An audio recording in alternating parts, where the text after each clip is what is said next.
ఈ రోజు మీరు చూస్తున్నారు ల్యాండ్ ఇష్యూస్ ఎక్కడెక్కడి నుంచో వచ్చేసారు. 5 సంవత్సరాల పెండింగ్ ఉండే ఇష్యూస్ చూస్తా ఉంటే కొన్ని వేల మంది వచ్చేస్తున్నారు ఎక్కడికి పోయినా. అంటే దీన్ని పరిష్కారం చేయాలి. 22A కింద ఓపెన్ అప్ చేశారు, కబ్జాలు చేశారు, రికార్డులు మార్చారు, రాజకీయ వివక్ష చూపించారు. అన్ని కలిసి చాలా గందరగోళమైన పరిస్థితి వచ్చే పరిస్థితి వచ్చింది. ఇది నాకు ఒక 4-5 నెలలు పడుతుంది. రెవెన్యూ సదస్సులు అయిపోతున్నాయి, రికార్డు ఎస్టాబ్లిష్ చేస్తున్నాం, సర్వేలు చేశారు, సర్వేలు మళ్ళా తప్పులు చేశారు, మళ్ళా రీసర్వే చేయాలి. ఇవన్నీ చేసి పక్కా పట్టాదారు పాస్ పుస్తకాలు ఇచ్చి, ఒకవేళ కొన్ని అసైన్మెంట్ ల్యాండ్స్ కొంతమంది పట్టాలు కావాలని అడుగుతున్నారు, డీకేటీ పట్టాలు, అవి కూడా ఏం చేయాలో ఆలోచించి అన్ని కూడా పరిష్కారం చేస్తాం. అంటే వీటికన్నిటి కొంత సమయం పడుతుంది. వ్యవస్థ విధ్వంసం అయింది, సమస్యలు ఉన్నాయి, 1 by 1 పరిష్కారం చేసుకొని వస్తున్నాం. ఇది నేను పెట్టినటువంటి వ్యవస్థ బాగా సక్సెస్ అయితే దీన్ని నేను అన్ని నియోజకవర్గాలకు రిప్లికేట్ చేసే పరిస్థితి వస్తుంది. రేపు అన్ని నియోజకవర్గాలు కూడా రిప్లికేట్ చేస్తే ఇది ఒక మోడల్ కింద వస్తుంది. ఒక ఎమ్మెల్యే, ఒక ఎంపీ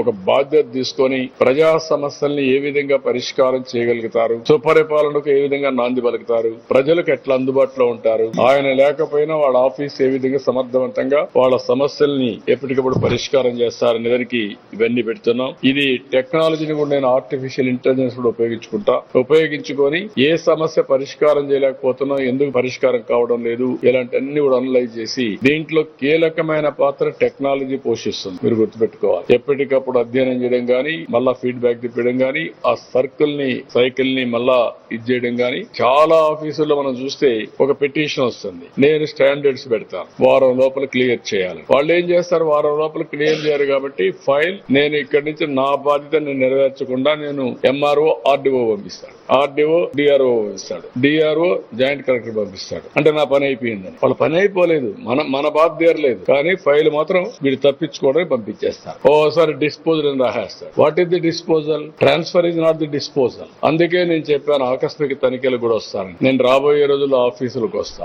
అధ్యయనం చేస్తా,